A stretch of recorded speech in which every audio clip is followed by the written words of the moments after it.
నవల పఠనం కుల దురంకార హత్యలపై నవల మధులత. రచన లక్ష్మీ నాగేశ్వర్. 19వ భాగం. కుట్ర. ఈలోపు మీనా తరచు కూతురితో మాట్లాడుతూ ఆమె ఆరోగ్య సమాచారం తెలుసుకుంటూ ఉంది. ఒకరోజు ఆమె పూర్ణకు మధ్యాహ్నం భోజనం వడ్డిస్తూ ఉంది. అతను చాలా సంతోషంగా కనపడుతున్నాడు. అతను ఒక పొలం అమ్మి 25 లక్షలు అడ్వాన్స్ తీసుకున్నాడు. ఇదంతా మీనాకు తెలియకుండా చేయగలిగాడు. అతని మంచి మూడ్ గమనించి మీనాక్షి అతని దగ్గర ఎత్తకూడని మాట ఎత్తింది. చూడండి, మధు కడుపుతో ఉందట. భర్తను ఓరగంట గమనిస్తూ ఆమె అంది. పూర్ణ తల ఉంచుకొని ఇక ఆ పిల్లను ఆ మురికి కూప నుండి బయటకు తేలేం అనుకున్నాడు. అతని ముఖం అవమానంతో కోపంతో కందిపోయింది. కానీ తన భావాలను మనసులోనే దాచిపెట్టాడు. తను మామూలుగా ఉంటే మీనా నుండి అవసరమైన సమాచారం రాబట్టవచ్చు అనుకున్నాడు. అందుకని డాక్టర్ దగ్గరికి వెళుతుందా, ఏ హాస్పిటల్కి వెళుతుందట అన్నాడు. ఆ విషయం తెలీదు, ఆ సంగతి తెలుసుకో. ఎప్పుడు తన హాస్పిటల్కి వెళుతుందో తెలిస్తే మనం అక్కడైనా అమ్మాయిని చూడవచ్చు. చేజారిపోయిన విషయంలో బాధపడి ప్రయోజనం ఏమిటి? అతను నవ్వినట్టుగా కూడా ఆమెకు అనిపించింది. మీనా తన చెవులను తనే నమ్మలేకపోయింది. ఏమిటి, తన భర్త కూతురిని చూసి మాట్లాడతాడా అంటున్నాడా? ఏ శత్రువైనా ఆమెతో చూడకుండా వదిలిపెట్టిన పూర్ణ ఇంతగా ఎలా మారాడు? ఆమె సంతోషం అణుచుకోలేకపోయింది. ఎంతైనా కూతురు కదా, మారాడేమో అనుకుంది. మన వంటవాడికి తెలిసి ఉంటుంది, ఆవిడని అడిగి తెలుసుకుంటాను. తెలుసుకో. ఎప్పుడు హాస్పిటల్కి వెళ్ళేది టైంతో సహా తెలుసుకుంటే ఆ టైంకి మనం వెళ్ళవచ్చు. తన ఆతృతను బయటకు కనబడనీయకుండా అతను మాట్లాడాడు. భర్త అలా అన్నదే చాలు అనుకుని మధు మరలా ఎప్పుడు నర్సింగ్ హోమ్కి వెళ్ళేది సులభంగా కనుక్కుంది మీనా. అయితే ఆమె మధుని అడగలేదు, ఆమె చెప్పలేదు. మరొక విధంగా కనుక్కుంది. మధు తన నెలవారీ ఆరోగ్య పరీక్షకు వెడుతున్న నర్సింగ్ హోమ్కి మీనా ఫోన్ చేసింది. అది సుధా నర్సింగ్ హోమేనా అండి? అవును మేడం, రిసెప్షనిస్ట్ జవాబు చెప్పింది. నా పేరు మీనాక్షి, పూర్ణచంద్రరావు గారి భార్యను. మధులత మా అమ్మాయి. మధు మీ దగ్గర చూపించుకుందుటకు వస్తుంటే కదా. ఆ ఊరిలో మధులత కథ తెలియనిది ఎవరికి? రిసెప్షనిస్ట్ చాలా సంబరపడింది. మధులత వారి అమ్మగారు ఫోన్ చేయడమా? వెంటనే అవును మేడం అని జవాబు ఇచ్చింది. మధు మళ్ళీ తన చెకప్కి ఎప్పుడు వస్తుందో చెప్పగలరా? రిసెప్షనిస్ట్కు ఇంత సమాచారం మీనాక్షి ఇవ్వాలంటే భయం వేసింది. పక్కనే ఉన్న ఎవరినో అడిగి సమాచారం తెలుసుకుంది. మీనాక్షితో ఇలా అంది. మేడం, మేము పేషెంట్ సమాచారం మామూలుగా ఎవరికి ఇవ్వం. మీరు ఆమె తల్లిగారు అడుగుతున్నారు కనుక మీరెందుకు ఆ వివరాలు తెలుసుకోవాలనుకుంటున్నారు? అదేమంత విశేషమేం కాదు. మా అమ్మాయిని హాస్పిటల్లో కలిసి సర్ప్రైజ్ చేయాలనుకుంటున్నాం. అప్పుడు వెంటనే జవాబు వచ్చింది. మే 8వ తారీఖున ఉదయం 11:30 గంటలకు అని. మీనా విషయం తెలిసినందుకు చాలా సంతోషపడుతూ అమ్మయ్య, ఇక అప్పుడైనా మధును చూస్తాను అనుకుంటూ ఫోన్ పెట్టేసింది. ఉదయం 10:30 అయింది. నవీన్, మధు, సత్యవతి మధు చెకప్ రోజున నర్సింగ్ హోమ్కు వెళ్ళడానికి సిద్ధంగా ఉన్నారు. ఒక ఆటోని పిలిచి అందులో ముగ్గురు కూర్చున్నారు. నవీన్ కొంచెం ముందుకు వంగి కూర్చున్నాడు.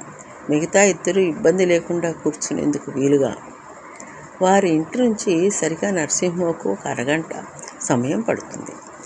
ఆ సమయంలో పూర్ణ ఇంట్లోనే ఉన్నాడు. ఇక ఆఫీస్కి వెళ్ళబోతున్నాడు. ఈలోగా అతని సెల్ మోగింది. నంబర్ చూసి ఫోన్ కట్ చేశాడు. హాల్లోంచి బెడ్రూమ్లోకి, అందులోంచి బాత్రూంలోకి వెళ్ళి ఫోన్లో మాట్లాడాడు. అప్పుడు మీనా హాల్లో లేదు, కానీ అతను బాత్రూంలోకి వెళుతుంటే చూసింది. ఫోన్ కాల్ ఆమెకు కూడా వినపడింది. ఆమె కూడా వెంటనే బెడ్రూమ్లోకి వెళ్ళింది. అవును, వాళ్ళు బయలుదేరారు అని అతను అనడం ఆమెకు వినపడింది. ఆమె వెంటనే హాల్లోకి వచ్చేసింది. భర్తను ఓరగంట గమనిస్తూ ఉంది. అతను బయటకు వచ్చి ఆమెతో ఏమీ చెప్పకుండానే బయటకు వెళ్ళిపోయాడు. ఆమెకు హఠాత్తుగా గుర్తుకొచ్చింది. ఈవేళ మధు హాస్పిటల్కి వెళ్ళవలసిన రోజు. ఆ విషయం రాత్రి భర్తకు గుర్తు చేసింది కూడా. కానీ అతను ముభావంగా ఉన్నాడు. ఈ మధ్య ఈ విషయం ఎత్తితే చాలు ఏదో వంకన వేరే విషయం ప్రస్తావిస్తున్నాడు. అతను ఇంకా మధుని కలిసే విషయంలో ఒక నిర్ణయానికి రాలేదు అని ఆమె అనుకుంటోంది. ఇప్పుడు ఆమెకు నవీన్కు మధుకు ఏదో కాబోతోందని ఖాయంగా తెలిసిపోయింది. ఆమె వణుకుతున్న కాళ్లతో వంటింట్లోకి వెళ్ళింది. అక్కడ నుండి గమనిస్తే పూర్ణ కారెక్కి వెళ్ళిపోయాడు. అతని నడకలో ఏదో ఒక మార్పు, త్రొట్టుపాటు గమనించింది. అతను వెళ్ళగానే మీనాక్షి మధుకు ఫోన్ చేసింది. మధు సెల్ ఇంటి దగ్గర వదిలి వెళ్ళింది. అది మోగుతోంది కానీ ఎవరూ ఎత్తడం లేదు. అయ్యో, వాళ్ళు బయలుదేరి వెళ్ళిపోయారన్నమాట అనుకుంది. ఆమె వెంటనే వంటావిని ఇల్లు చూడమని తన హ్యాండ్ బ్యాగ్లో కొన్ని నోట్లు వేసుకుని ఒక కారు డ్రైవర్ని పూర్ణ తీసుకువెళ్ళాడు. ఇంకో కారు బయటకు తీసే టైం లేదు. తనకి కార్ డ్రైవర్ అంత బాగా రాదు. ఆమె వెంటనే వీధిలోకి పరిగెత్తి ఒక ఆటోని ఆపి అందులో మధు వెళ్ళిన హాస్పిటల్కి బయలుదేరింది. ఈలోగా మధు సెల్కి ఫోన్ చేస్తూనే ఉంది. ఎవరైనా ఇంటికి వచ్చిన వారు దాన్ని ఎత్తారని ఆమె ఆశ. ఈలోగా చివరిది అయిన కూడలిలో ఆటో ట్రాఫిక్లో ఇరుక్కుంది. ఆమె తన దురదృష్టాన్ని తిట్టుకుంటూ మధుకు ఫోన్ కలుపుతూ ఉంది. 20 నిమిషాల తర్వాత నవీన్ తమ్ముడు క్రాంతి ఫోన్ ఎత్తాడు. హలో, ఎవరు మాట్లాడేది? నేను మీనాక్షిని, మధు అమ్మని మాట్లాడుతున్నాను. ఆదుర్దాతో ఆమె గొంతు వణికిపోతోంది. నేను అంటే క్రాంతిని, నవీన్ తమ్ముడిని. వారంతా నర్సింగ్ హోమ్కి వెళ్ళారు చెకప్ కోసం. ఏమిటి ఆంటీ? బాబు, నువ్వు వెంటనే నవీన్కి ఫోన్ చేసి నర్సింగ్ హోమ్కి వెళ్ళవద్దని చెప్పు. ఏమైంది ఆంటీ? ఏం లేదు, నాకేదో అనుమానం వచ్చింది. సరే ఆంటీ అని అతను ఫోన్ కట్ చేసి వెంటనే నవీన్కి కాల్ చేశాడు. ఆ సమయానికి నర్సింగ్ హోమ్కి సమీపంలో నవీన్, మధు, సత్యవతి ఆటో దిగారు. నవీన్ పర్సులోంచి ఆటో అతనికి డబ్బులు ఇస్తున్నాడు. ఈలోగా ఫోన్ మోగింది. వెనుక జేబులోంచి తీసి చూశాడు. తమ్ముడు ఫోన్ చేస్తున్నాడు. సరే, ఆటో అతని పని ముగించి ఫోన్ చేద్దామనుకున్నాడు. అతని దగ్గర చిల్లర తీసుకోవడం కొంచెం లేట్ అయింది. ఇలాగా ఫోన్ ఆగిపోయింది. అరే అనుకుని తమ్ముడికి తిరిగి తను ఫోన్ చేశాడు. అక్కడి నుంచి నర్సింగ్ హోమ్ ఒక 10 గజాల దూరంలో ఉంది. కార్లు, బైకులు ఆ భవనం ముందు ఆపి ఉంచడం వల్ల వీరు కొంచెం దూరంలోనే ఆటోను ఆపుకోవాల్సి వచ్చింది. నవీన్ ఫోన్ తన చెవి దగ్గర పెట్టుకొని వింటూ ఆడవారిని ఇద్దరినీ ముందుకు నడవమన్నాడు. తను కూడా వారి వెనుకగా నిదానంగా నడుచుకుంటూ వెడుతున్నాడు. ఇద్దరి మధ్య ఒక 50 అడుగుల దూరం ఉంది.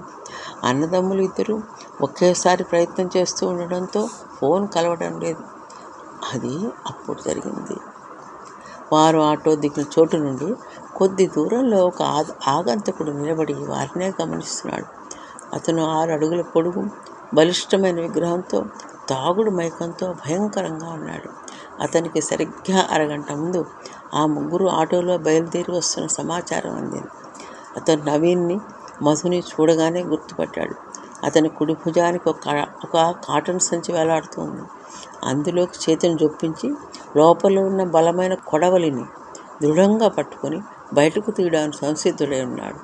నవీన్ ఆటోకి దూరంగా నిదానంగా నడుస్తూ ఫోన్లోకి చూస్తున్న సమయంలో అతను త్వరగా నడుచుకుంటూ నవీన్ని వెనక వైపు నుంచి సమీపించి కొడవల్ని బయటకు లాగి 2 చేతులతో పైకెత్తి ఒక్క సెకండ్లో దానితో నవీన్ మెడ నరికివేశాడు. అలా నరకడం మామూలు వారి వల్ల అయ్యేది కాదు. అతను హంతక విద్యలో హారితేరిన వాడిలా ఉన్నాడు. ఆ దెబ్బకు నవీన్ తల తెగి నేలకు రాలింది. రక్తపు ధార పైకి ఎగసి క్రిందకు పడింది. అతను ఒక్క అరుపు అరిచి నేల కూలాడు. కొంచెం దూరంలో ముందు నడుస్తున్న మధు, సత్యవతులకు నవీన్ అరుపు, అతని శరీరం నేల మీద దబ్బున పడిన శబ్దం వినిపించాయి. వాళ్ళు ఆగి వెనక్కి తిరిగి జరిగిన దానిని చూసి పరిగెత్తుకొచ్చారు. మధు ముందుకు వచ్చి పని ముగించి పారిపోతున్న ఆ హంతకుని చొక్కా అంచు పట్టుకుంది. రక్తపు మడుగులు కాలు పడడంతో జారి పడింది. ఆమెతో పాటు అతను కూడా పడ్డాడు. కానీ వెంటనే లేచి ఆమె పట్టు తప్పించుకుని పారిపోయాడు. రోడ్డుకి ఇటువైపుగా రక్తంలో తడిసిన కొడవల్ని విసిరేసి అతని దగ్గరలో ఉన్న మోటార్ సైకిల్ ఎక్కాడు. సత్యవతి మూర్చిపోయింది. మధు రక్తపు మడుగులోంచి లేచి అతని వెనకనే పరిగెత్తింది. చుట్టూ జనం ఈ అఘాయిత్యాన్ని చూస్తూ కాళ్ళు చేతులు ఆడక నిల్చుండిపోయారు. పట్టుకోండి, వాడిని పట్టుకోండి అంటూ మధు హంతకుడి వైపు పరిగెడుతోంది.